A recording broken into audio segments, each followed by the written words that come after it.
Hello everyone, this video is for class 11th AI students and we are going to discuss types of supervised learning algorithms from 6th unit machine learning algorithms. Supervised learning stands out as one of the foundational type of machine learning.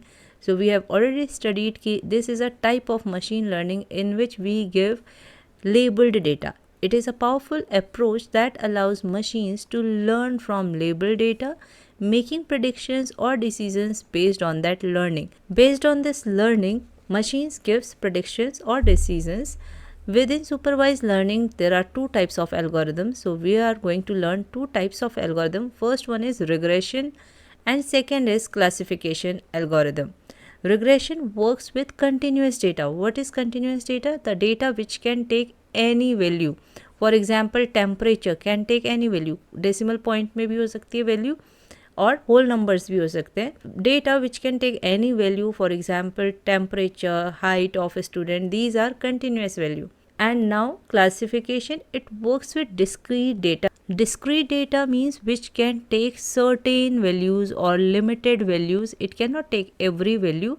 Mostly it takes integer or whole number values. Now we will see that what is regression. So for understanding regression, we should know few terms. First, we are going to understand what is correlation. Correlation we have discussed in last unit also. Last unit means unit 5. जब हम scatter chart पढ़ रहे थे, then we have discussed correlation there between dependent and independent variable. In data analysis, correlation is a fundamental concept that help us grasp relationship between variables, laying the groundwork for predictive modeling and insightful analysis. So whenever we analyze data, there is a concept of correlation. Correlation gives the information about the strength of relationship between two variables. दोनों variable एक दूसरे पे कितना depend है, that strength is determined using correlation, laying the groundwork for predictive modeling. Based on the value of correlation, we can say whether a machine can give correct prediction or not. Correlation is a measure of strength of a linear relationship between two quantitative variable. Obviously when we are talking about continuous and discrete data, तो वो दोनों किस type के data होते हैं? Quantitative. So when there are quantitative variables, for example price, sales, dependent variable कितना strongly जो है डिपेंड करता है इंडिपेंडेंट वेरिएबल पे, that strength can be determined by the value of correlation. If the change in one variable appears to be accompanied by the change in another variable, the two variables are said to be correlated. For example, एक fixed distance है, अगर उसको cover करने के लिए हम speed increase कर रहे हैं तो time will be decreased. So this is called correlation. ऐसे अगर हम डिस्टेंस को इंक्रीज कर रहे हैं इन अ यूनिफॉर्म स्पीड तो time will also be increased. Such two variables will be called, they are in correlation. Now there are different types of correlation. First is positive correlation. In a positive correlation, both variables move in the same direction. Same direction means if value of first variable is increasing तो उस पे जो dependent variable है उसकी value भी increase करेगी. As one variable increases, the other also tends to increase.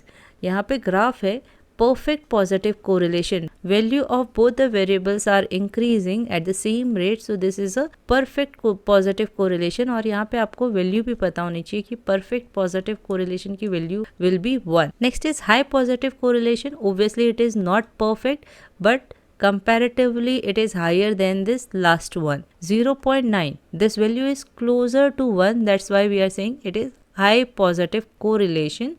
तो दोनों सेम रेट पे नहीं इंक्रीज हो रहे हैं, थोड़ा बहुत डिफरेंस है वैल्यूज़ में. That's why it is high positive correlation. Here value of both the variables are increasing but at a different rate and value is 0.5. तो इसे हम बोलते हैं low positive correlation when it is far from the value 1. Next is negative correlation. Conversely, in a negative correlation, variables move in opposite direction. Opposite direction means when value of one variable is increasing and dependent variable की value क्या होगी? Decrease होगी. एक की increase होगी और दूसरे की decrease होगी, then it will be negative correlation. In this case, -1 is the perfect negative correlation. So correlation की वैल्यू जो होती है वो 1 to -1 वेरी कर सकती है। अगर नेगेटिव में होगी then it will be negative correlation, और -1 के जितना पास होगी तो हाई नेगेटिव कोरिलेशन है, -1 से जितना दूर होगी उतना ही लो नेगेटिव कोरिलेशन होगा। Next is zero correlation. Zero correlation means when there is no relationship between two variables, then they are said to have zero correlation. Changes in one variable do not predict changes in the another variable. Here the points are also given. One is the perfect positive correlation, zero is no correlation, and -1 is the perfect negative correlation. Next term is causation. Causation indicates that one event is the result of the occurrence of other event. Means एक event के होने की वजह, एक event के होने का cause जो है वो दूसरा इवेंट है, that is called causation. Since there is hot whether the person will use more sunscreen और ईट मोर आइसक्रीम. सो हेयर सनस्क्रीन ज़्यादा यूज़ हो रही है, ज़्यादा आइसक्रीम खाने की वजह जो है वो हॉट वेदर है. So this is the example of causation. There can be another example like अगर किसी भी प्रोडक्ट की डिमांड इंक्रीज़ हो रही है तो प्राइस क्या होगा, उसके वजह से इंक्रीज़ होगा. तो प्राइस के इंक्रीज़ होने की वजह क्या है कि demand of that product is increasing. Sometimes these two events may be correlated also. For example, smoking causes an increase in the risk of developing lung cancer, or it can correlate with another, like smoking is correlated with alcoholism but it does not cause alcoholism. तो ऐसा हो सकता है कि दो event जो है वो कोरिलेटेड भी हो और उनके बीच में कॉजेशन भी हो, और ऐसा भी हो सकता है कि दो इवेंट कोरिलेटेड हो पर उनके बीच में कोई कॉजेशन ना हो. जैसे यहाँ पे एग्जांपल दिया है कि स्मोकिंग और अल्कोहलिज्म क्या है, कोरिलेटेड है, but there is no causation between these two events. ऐसे एक और एग्जांपल है like mood of the person and physical health. तो ये दोनों क्या है, कोरिलेटेड इवेंट्स हैं कि मूड और फिजिकल हेल्थ कोरिलेटेड हो सकता है पर्सन का, बट इस ज़रूरी नहीं है कि ये इसको कॉज करे. मतलब हमें ये नहीं पता चलेगा कि मूड की वजह से फिजिकल हेल्थ पे इम्पैक्ट पड़ रहा है या फिजिकल हेल्थ ख़राब है इसलिए मूड ख़राब है. Therefore we can say that causation is not always correlation. So basically it means कि causation and correlation both are different terms. We should not mix these two terms. Next is Pearson's correlation coefficient. Now this is another thing which is used in regression which we should understand. जब हम correlation की बात कर रहे हैं तो यहाँ पे एक कोरिलेशन कोफिशिएंट भी है, पियर्सन्स कोरिलेशन कोफिशिएंट, जिसको हम पियर्सन्स आर भी बोलते हैं. It is one of the crucial factors to consider when assessing the appropriateness of regression analysis. By the value of this Pearson's R coefficient, we can determine कि जो भी regression analysis है वो एक given set of data points के लिए appropriate है या नहीं है. हमें रिग्रेशन एनालिसिस उस डेटा के लिए यूज़ भी करना चाहिए, whether it will give correct predictions और not. Pearson's r measures the strength and direction of linear relationship between two continuous variables. So if there are two variables dependent and independent, तो हम देख सकते हैं कि वो आपस में कितना correlated है. Linear relationship means when you are going to plot these data points, जो भी गिवन डेटा सेट के डेटा पॉइंट्स है अगर हम इन्हें प्लॉट करेंगे तो एक लाइन क्रिएट होगी, that is linear relationship. So it gives that direction, means दोनों इंक्रीज़ हो रही हैं वैल्यूज़ या दोनों डिक्रीज़ हो रही है या एक इंक्रीज़ हो रहा है तो दूसरा डिक्रीज़ हो रहा है. It is going to tell that direction of their relationship as well as strength. In the context of regression analysis, a high degree of correlation between independent and dependent variables suggests that there may be a meaningful relationship to explore using regression technique. So if there will be high value of correlation, अगर correlation की value ज़्यादा आती है तो इसका मतलब है कि हमें regression analysis technique use करनी चाहिए. We can easily find a meaningful relationship between two variables here. Now the requirements when considering the use of Pearson's correlation coefficient. First requirement is scale of measurement should be interval or ratio. Interval or ratio means कि जब data क्या हो, quantitative हो, for example temperature and number of students in a class. जैसे कि interval scale of measurement में क्या होता है कि there should be no true zero value, कोई भी ट्रू ज़ीरो वैल्यू नहीं होती है इंटरवल स्केल में। जैसे कि टेम्परेचर ज़ीरो से कम भी हो सकता है, there is no zero value there. And ratio में क्या होता है, there is a zero true zero value means जैसे नंबर ऑफ़ स्टूडेंट्स अगर ज़ीरो भी हो सकते हैं, so that it means no student will be there. और टेम्परेचर अगर हम ज़ीरो बोलते हैं तो ऐसा नहीं है कि बिल्कुल टेम्परेचर नहीं है वहाँ पे। Variable should be approximately normally distributed. Normally distributed क्या होता है, जब सारे डेटा पॉइंट्स को अगर हम प्लॉट कर रहे हैं तो एक बैल शेप्ड हमारे यहाँ पे कर्व बनता है, बैल शेप का। And all the data points और majority of the data points are near the mean के आसपास होते हैं, मीन वैल्यू के आसपास होते हैं data points. The association should be linear और द रिलेशनशिप बिटवीन वेरिएबल्स, जब हम वेरिएबल्स को प्लॉट कर रहे हैं तो एक अगर इंक्रीज कर रहा है तो दूसरा भी सेम डायरेक्शन में ही इंक्रीज होना चाहिए, डिक्रीज होना चाहिए। तो उनका जब रिलेशनशिप शो हो तो एक लाइन के फॉर्म में हो। There should be no outliers in the data. Outliers means कि जो एक्सट्रीम पॉइंट्स है, फॉर एग्जांपल अगर हाइट ऑफ स्टूडेंट्स 100 to 150 के बीच में है, तो अगर कोई हाइट 10, 11 इस तरीके से है विच इज़ आउटलायर, या फिर कोई 200 समथिंग है, then it is outlier means जो मीन से बहुत ज़्यादा फार अवे वैल्यूज़ हैं। Pearson's R is calculated using the formula, so this is a formula for Pearson's R coefficient. A value of 0 indicates that there is no association between two variables। तो हमने correlation में भी देखा था कि अगर value 0 है तो क्या था, there is no relationship between two variables। Same happens here also। Correlation का जो कोफिशिएंट की जो वैल्यू है, पियर्सन्स आर कोफिशिएंट की जो वैल्यू है वो भी 1 to -1 वेरी करती है, like it was happening in correlation. A value greater than 0 indicates the positive association। Value of one variable increases, it means value of other variable also increases। If value less than 0, it indicates negative association। Value of one variable increases, so value of other variable will be decreasing। Now there is an example in the example given below of 6 people with different ages। तो यहाँ पे data दिया है जिसमें 6 लोगों का as and wait given है। Now we will see whether there is any relationship between age and weight with the value by calculating the value of Pearson's R।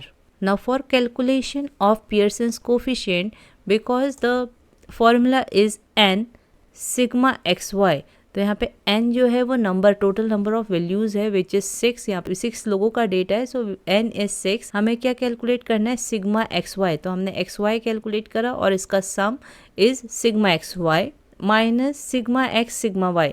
So whatever data is required we have already calculated here using these columns। हमने sigma x भी calculate किया है, sigma y भी calculate किया है। This is done using Excel. आप Excel के through भी कर सकते हैं या मैनुअली भी ट्राई कर सकते हैं। Then sigma x y upon root n sigma x square, तो एक्स स्क्वायर का sigma means sum is calculated minus sigma x का whole square. Then sigma x की वैल्यू यहाँ पे इसका whole square into n sigma y square minus sigma y का whole square. तो इस फॉर्मूले में वैल्यूज पुट करके वी कैन सी कि what is the value of r here 0.35। It is very close to 0। तो ये क्या है, ओब्वियसली ये पॉजिटिव कोरिलेशन है क्योंकि ग्रेटर देन 0 है, बट 1 के पास नहीं है, ये 0 के पास है। सो वी विल से कि ये लो पॉजिटिव कोरिलेशन है। It is nearer to 0। It means कि यहाँ पे रिग्रेशन एनालिसिस अप्लाई करना is not suitable. We should not apply regression analysis when value of this correlation coefficient is very close to 0। So this is low positive correlation। It means the variables are not dependent on each other। तो यहाँ पे क्या करना है हमें, regression analysis should be avoided। It is important to note that regression analysis may not be suitable in certain situations। Let's see कि कौन कौन सी situation में regression analysis should not be used। No correlation, जब कोई relation नहीं है between the variables, meaning they change independently of each other। Regression analysis will not provide meaningful insights or predictions। So when there are two variables जिसमें कोई भी variable दूसरे पे dependent नहीं है, इंडिपेंडेंटली वो चेंज हो रहे हैं, then we should not use regression analysis for making predictions. Non linear relationship, if one is increasing, दूसरा जो है वो इंक्रीज या डिक्रीज नहीं कर रहा है, कोई लीनियर रिलेशनशिप नहीं है उनमें, मीन्स कोई लाइन प्लॉट नहीं हो रही है when we are plotting both the values. While regression can model linear relationship well, it may not capture more complex non-linear relationship effectively. तो अगर कर्व बन रहा है या नॉन लीनियर फॉर्म में आ रहा है आपका chart, then you should not use this regression analysis. In such cases, alternative techniques like polynomial regression or non-linear regression may be more appropriate. तो हमें linear regression वहाँ पे नहीं use करनी है. We can use other type of regression like polynomial or non-linear regression. Next is outliers. Outliers means जो extreme points होते हैं, एक्सट्रीम डेटा पॉइंट की वजह से क्या होता है, प्रेडिक्शंस जो होते हैं या इंसाइट्स जो भी जनरेट हो रहा है, that can B inaccurate because these impact the mean of the data. In the presence of outliers, it is essential to assess their impact and consider alternate modeling approaches. We have even studied in last unit also कि जब हम data collect कर रहे हैं, data को analyse कर रहे हैं, तो हमें क्या करना चाहिए, आउटलायर्स को रिमूव कर देना चाहिए. Data should be clean, transform. तो बेसिकली यहाँ पे भी हमें क्या करना है, या तो आउटलायर्स को हम रिमूव कर दें या फिर कोई और अप्रोच यूज़ करें मॉडलिंग की. Next, violation of assumptions. Regression analysis relies on certain assumptions such as linearity of relationship and the absence of multicollinearity, high correlation between predictor variables. So what is assumed when we are taking regression analysis कि जो data है उसमें linear relationship है and there is no multicollinearity, means कि कोई भी non-linear relationship नहीं है और कोरिलेशन की जो वैल्यू है वो बहुत हाई है. This assumptions are violated. अगर ऐसा नहीं है then result of regression analysis में बी अनरिलायबल, मीन्स कि जो भी प्रिडिक्शन आएगा वो इनएक्यूरेट हो सकता है.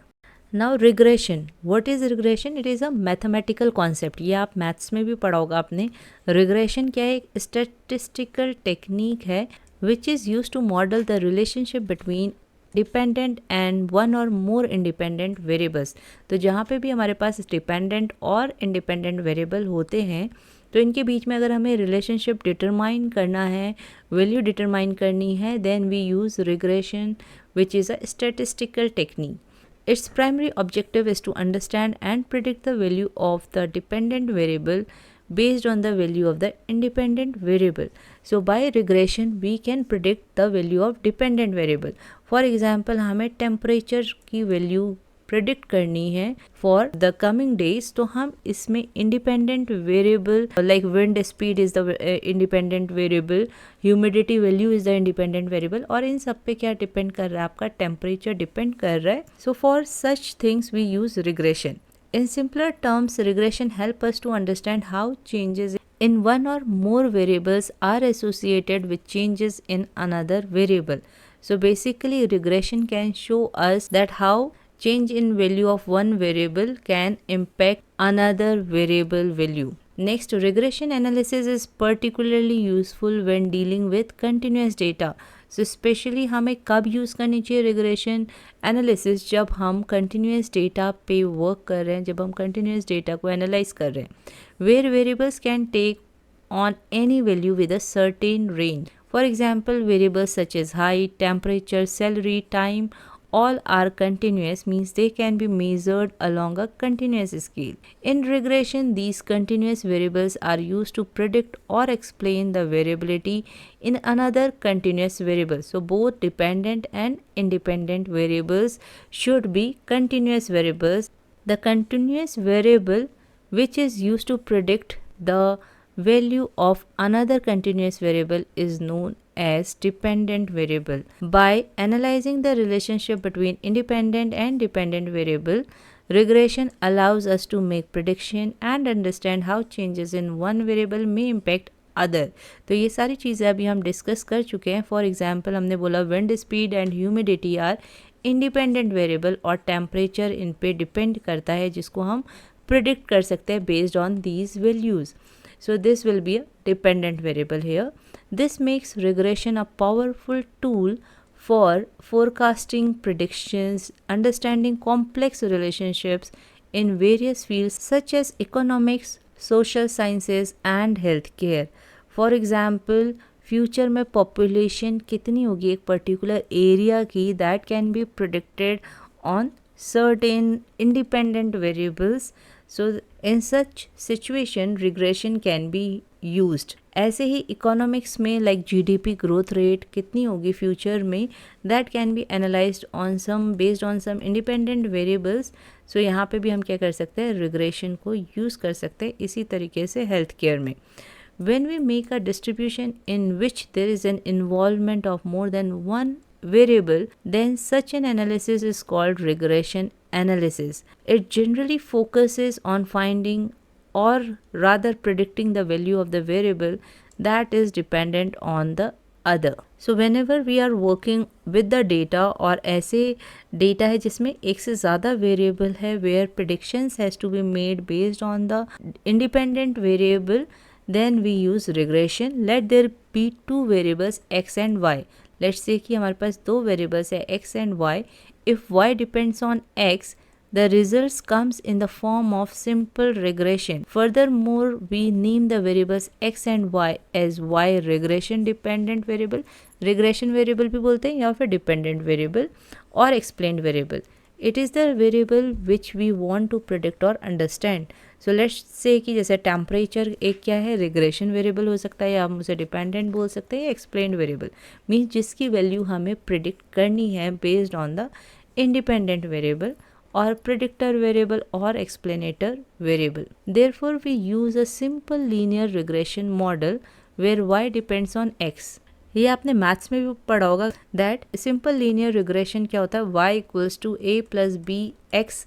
इस लाइन की इक्वेशन से we can predict the value of y which is dependent on x. Therefore, we use a simple linear regression model where y depend on x. Then the regression line of y on x is y equals to a plus bx plus e. E represents error or residual, which accounts for the difference between observed value of y and values predicted by the regression equation.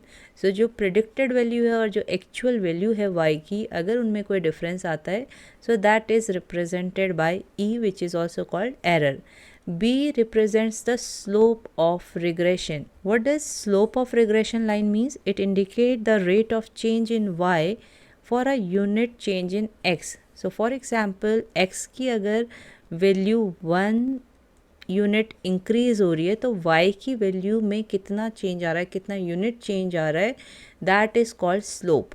Next is intercept. a जो है यहाँ पे intercept है with the y axis. Now what is intercept here? जब आप chart draw करते हैं, line draw कर रहे हैं, regression line, when it is going to cut x axis और y axis, it means it is forming a intercept here. तो यहाँ पे हम बात कर रहे हैं कि जो a है वो इंटरसेप्ट है with the y axis. So this is x axis और दिस इज y एक्सिस. तो y एक्सिस पे ये इंटरसेप्ट को फॉर्म कर रहा है. सो a is the intercept. Finding the line of regression. So before studying this paragraph, let's do this practical. इससे हम देखते हैं कि रिग्रेशन लाइन हम कैसे ड्रॉ करते हैं. There is a data given age and weight of 6 people. ये पहले वाला ही डेटा है और इससे हम क्या कर रहे हैं, we are going to draw the line of regression using Excel. So let's open Excel first. Now I have written the data in the Excel. Now we are going to perform the steps to find the line of regression. So first step is that select the age and weight and insert a scatter chart. Make changes in the following. So let's draw a scatter chart. हमें age और weight को select करके we are going to draw a scatter chart here. This is a scatter chart. Now next step is trend line name linear and check display equation on chart. Age वाले जो points हैं वो plot हुए हैं और weight भी आपका plot हो गया है, right? तो ये age और weight का scatter chart बना है. Now we are adding trend line linear. तो इससे क्या हो रहा है, आपकी लाइन फॉर्म हो रही है जो अभी हम यहाँ पे इंटरसेप्ट भी करेंगे जिससे हमें स्लोप मिलेगा and we are going to find the intercept. Next check display equation on chart. तो हमें क्या चाहिए, अब यहाँ पे equation चाहिए चार्ट में. Now for adding the equation on this trend line, हमें क्या करना पड़ेगा, ट्रेंड लाइन को फॉर्मेट करना है. राइट क्लिक करना है ट्रेंड लाइन को सेलेक्ट करने के बाद format trend line and then यहाँ पे आपको ऑप्शन दिखेगा display equation on chart. So you have to select this option, then you will see the equation. So यहाँ पे हमारा इंटरसेप्ट की वैल्यू भी आ गई और स्लोप की वैल्यू भी आ गई है. Now next step is we have to set X axis minimum 20. By default हमारा जो एक्स एक्सिस का मिनिमम है वो 0 है, तो हमें 20 सेट करना है. For this we have to format X axis, right click and format axis. यहाँ पे हमें ये एक्सिस ऑप्शंस पे क्लिक करना है. Then we will see minimum अभी 0 है, you have to set it 20. So this is the chart which we need to draw. ये हमारा चार्ट बन गया है. Now what we have to do, let us verify the values of slope and intercept using slope and intercept function. तो हमारा slope और intercept तो हमें पता है. Now we have to verify कि क्या चार्ट के थ्रू इंटरसेप्ट और स्लोप की वैल्यू करेक्ट है या नहीं है. Let's see using slope function. Slope equals to slope लिखना है and then value of weight and then select the value of age. ऐसे ही हमें intercept, weight comma then age करना है. So let's write here equals to slope. Then first we have to take the values of weight, then comma values of age. Close the parenthesis. So we can see कि यहाँ पे क्या है, हमारा correct value है. अगर हम इसे राउंड ऑफ करेंगे तो स्लोप की वैल्यू जो है 0.3491 आएगी. ऐसे अगर हम इंटरसेप्ट करेंगे equals to intercept then again weight comma age. So now we can see कि हमारा इंटरसेप्ट की वैल्यू भी करेक्ट है. सो ये हमारी क्या होती है, लाइन ऑफ रिग्रेशन. और इसके थ्रू हम ईजिली, इस इक्वेशन के through we can easily predict the value of y. हमें यहाँ पे अगर बी की वैल्यू पता चल गई है using the chart, using this line of regression. X की वैल्यू ऑब्वियसली हमें एक वेरिएबल की वैल्यू तो पता ही होगी, इंडिपेंडेंट वेरिएबल की, और इसके थ्रू हम वाई की वैल्यू प्रिडिक्ट कर सकते हैं. 56.414 यहाँ पे एक्चुअल में अभी इंटरसेप्ट है, वैसे हम यहाँ पे ए लिखेंगे. तो by using this equation we can easily predict the value of dependent variable based on the slope, intercept and x axis की अगर वैल्यू हमें पता चल जाए. Now next topic, finding the line. This topic is going to be easy for you now because we have already discussed that how we can draw the line using chart. This is line of regression. Regression analysis relies on the concept of regression line. So regression analysis में जो important role play करती है that is regression line or curve which represent best fit relationship between the variables involved. For example हमने age और weight, these were variables and इनके बीच में relationship establish किया था by a line.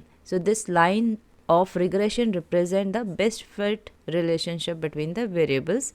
This line और curve is determined by minimising the differences between the observed values of the dependent variable and the values predicted by the regression model. So this best fit line, जो ये line हम draw करते हैं, line of regression, it minimises the errors. Errors क्या है, जो observed value है और जो प्रिडिक्टेड वैल्यू है बाय दिस रिग्रेशन मॉडल, इनके बीच में जो डिफरेंस होता है उसे हम एरर कहते हैं. तो लीस्ट स्क्वायर मेथड हम यहाँ पे यूज़ करते हैं. Least square method is used for minimizing the square differences between observed and predicted values, ensuring that regression line captures overall trend and patterns in the data as accurately as possible. So इस method के through क्या होता है, जो regression line है errors को minimize करती है, and these errors are the difference between the observed value and the predicted value. means जो actual value है dependent variable की और जो यहाँ से प्रिडिक्ट हमने की है एक्चुअल वैल्यू और प्रिडिक्टेड वैल्यू में जो डिफरेंस है उसको मिनिमाइज करता है least square method. It is commonly employed to find the best fit line और curve. So this method gives you the best fit line, which is line of regression. By systematically estimating the parameters of regression models such as intercept and slope, least square method provides a precise description of the relationship between variables. So this method gives you the relationship between dependent and independent variable by the equation of regression. Through the least square method, regression analysis yields estimate of the regression coefficient that define the best fit relationship between variables.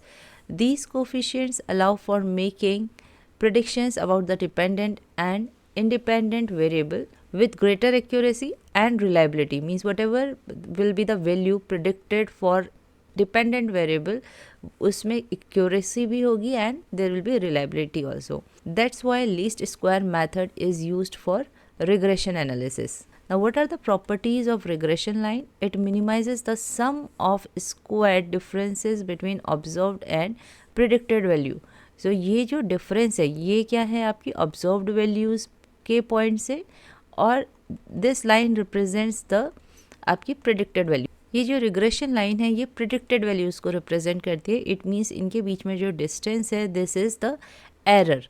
This is the difference between the actual value, observed value and the predicted value. Using regression line, this error is minimized. The line passes through the mean of independent and dependent features. तो अगर हम independent और dependent features का mean निकालेंगे, so we will see that this line is passing through the mean of that. Now this example one we have already discussed. Some of the regression algorithm include linear regression, logistic regression, decision tree regression, random forest regression. So we are going to learn about linear regression. Linear regression is one of the basic type of regression. It is a type of regression in machine learning. This regression model consists of a predicted variable and a dependent variable related linearly to each other. तो अभी हम जो पढ़ रहे थे linear relationship वाला concept, वही linear regression है कि dependent and independent variables के बीच में linear relationship होता है. In case the data involves more than one independent variable, then linear regression is called multiple linear regression model. So अभी तक हमने जो बात की है तो उसमें one independent variable was there and one dependent variable. In case there are more independent variables involved तो उसे हम multiple linear regression model बोलते हैं. Linear regression is further divided into two parts, simple linear regression and multiple linear regression. ये अभी हमने पहले discuss कर लिया कि simple linear में क्या होगा, there will be a single independent variable जिस पे कि dependent variable की वैल्यू डिपेंड करती है. Next, multiple linear regression, more than one independent variable is used to predict the value of dependent variable. Multiple linear regression means there will be multiple independent variable जिसके through dependent variable की value predict करते हैं.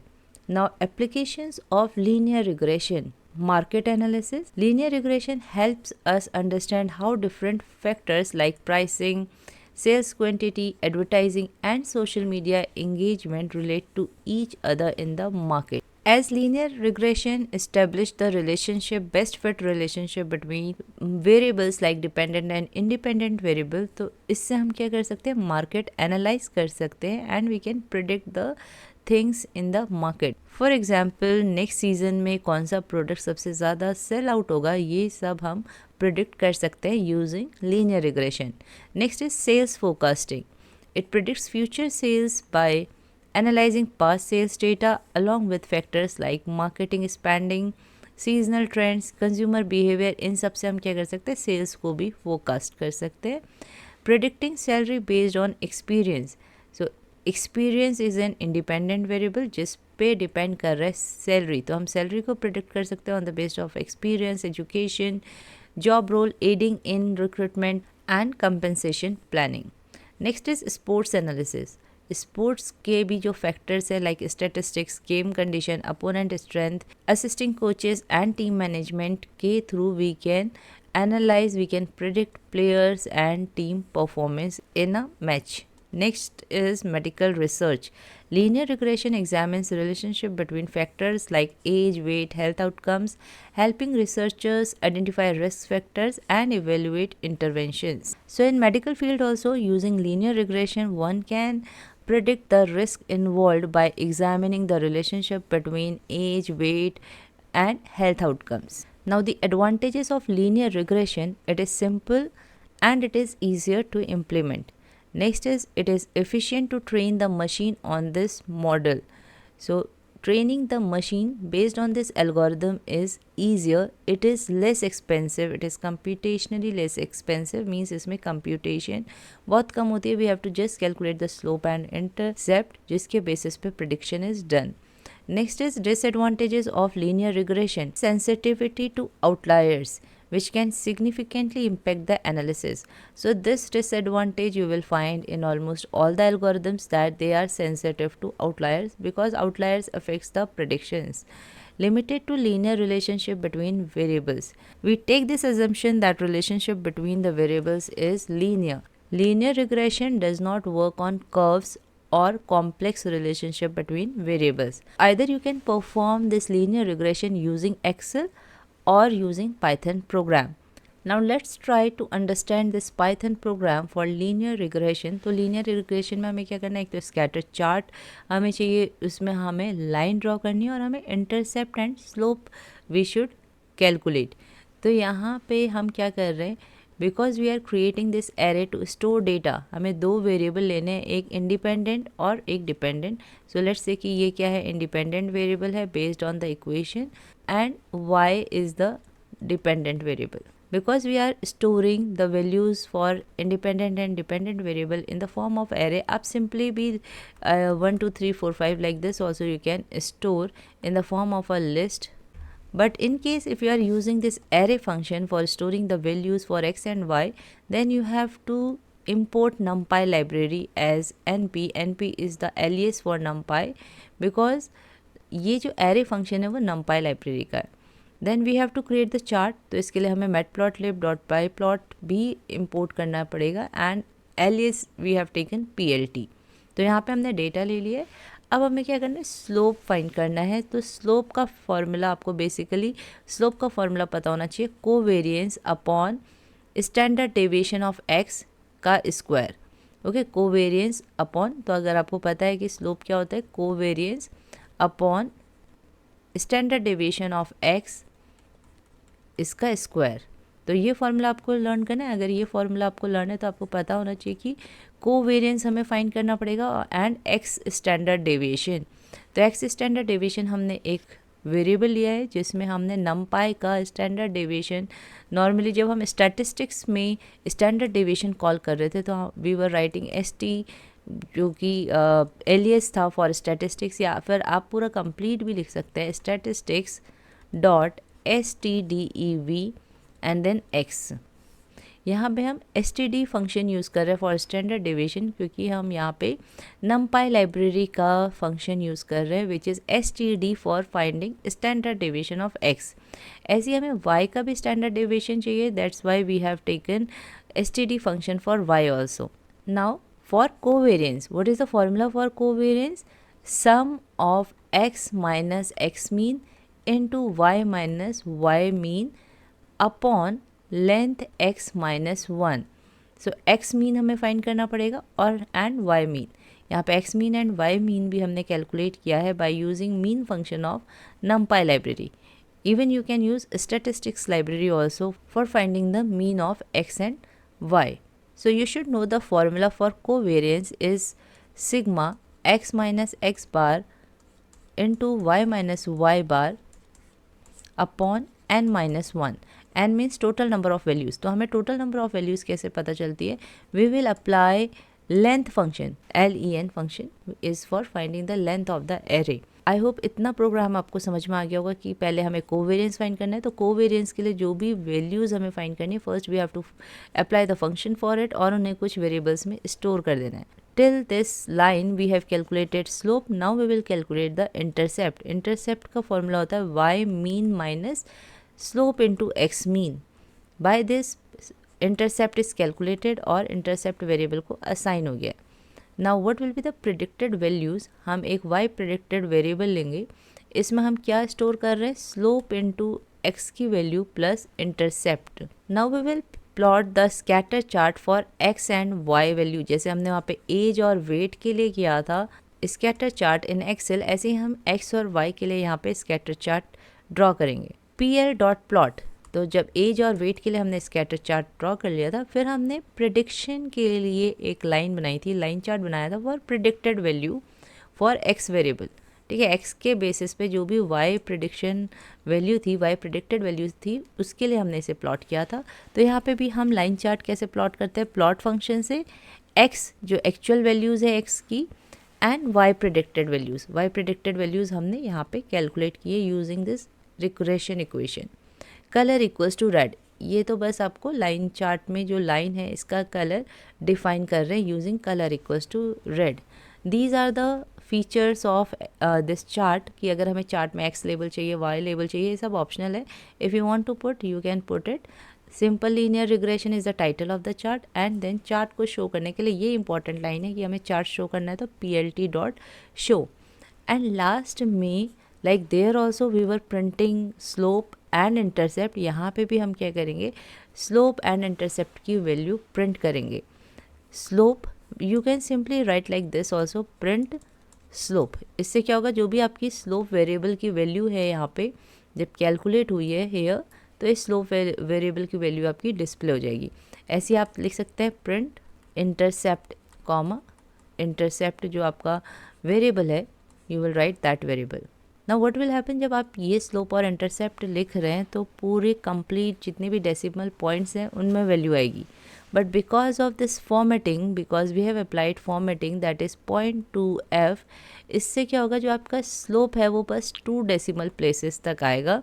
So if you want to show the result of slope and intercept in 2 decimal places, तो फिर आपको उसकी formatting इस तरीके से करनी पड़ती है. So this program is completed. I hope कि प्रोग्राम समझ में आया होगा और एक्सेल के थ्रू जो हमने रिग्रेशन किया था वो भी समझ में आया होगा.